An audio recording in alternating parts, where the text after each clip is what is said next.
Welcome to steno dictation. Dictation 5 second बाद शुरू होगा।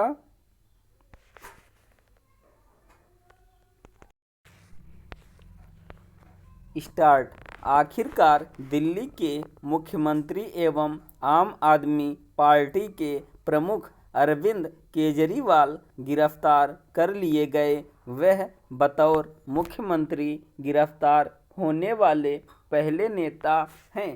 उनकी गिरफ्तारी इसलिए अधिक चकित करती है क्योंकि उन्होंने भ्रष्टाचार के खिलाफ अलख जगाकर यह कहते हुए राजनीति में कदम रखा था कि वह नई तरह की राजनीति करेंगे।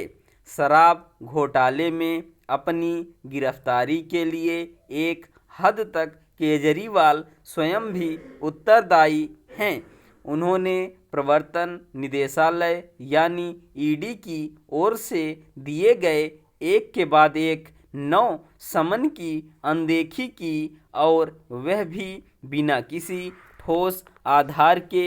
दिल्ली में नई शराब नीति बनाकर घोटाले को अंजाम देने के आरोपों का सामना कर रहे अरविंद केजरीवाल और उनके सहयोगी अपनी सफाई में कुछ भी कहें।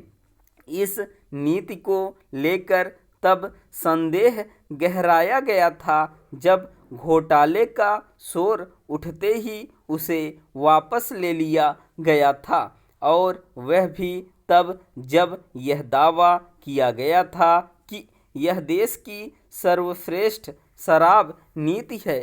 शराब घोटाले में अब तक केजरीवाल के अतिरिक्त दिल्ली के उप मुख्यमंत्री रहे मनीष सिसोदिया और सांसद संजय सिंह गिरफ्तार हो चुके हैं।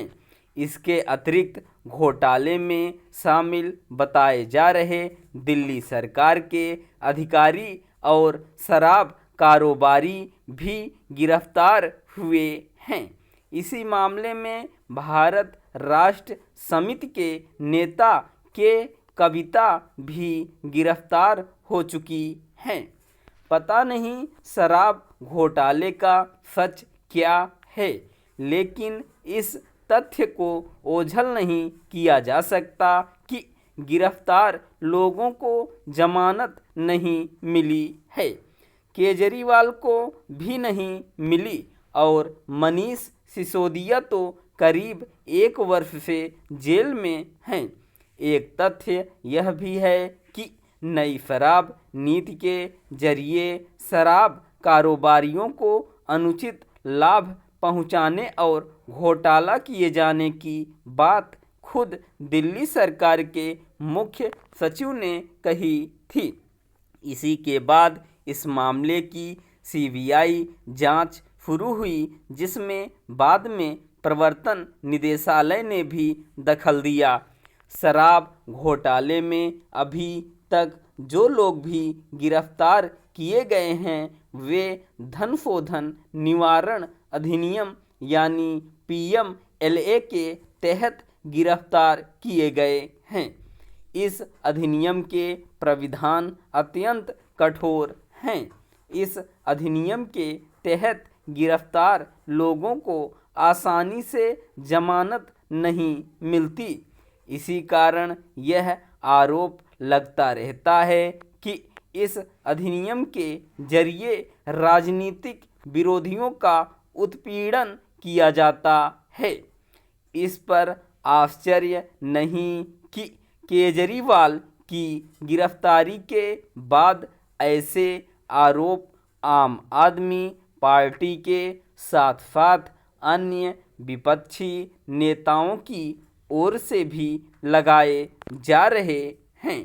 भले ही सरकार और ईडी के पास इन आरोपों के संबंध में बहुत कुछ कहने को हो, लेकिन इस केंद्रीय जांच एजेंसी को दिल्ली के शराब घोटाले के साथ अन्य अनेक घोटालों की जांच को यथाशीघ्र अंजाम तक पहुंचाना चाहिए। वास्तव में ऐसा करके ही उन आरोपों से बचा जा सकता है कि मोदी सरकार राजनीतिक कारणों से प्रवर्तन निदेशालय का दुरुपयोग करने में लगी हुई है। स्टॉप।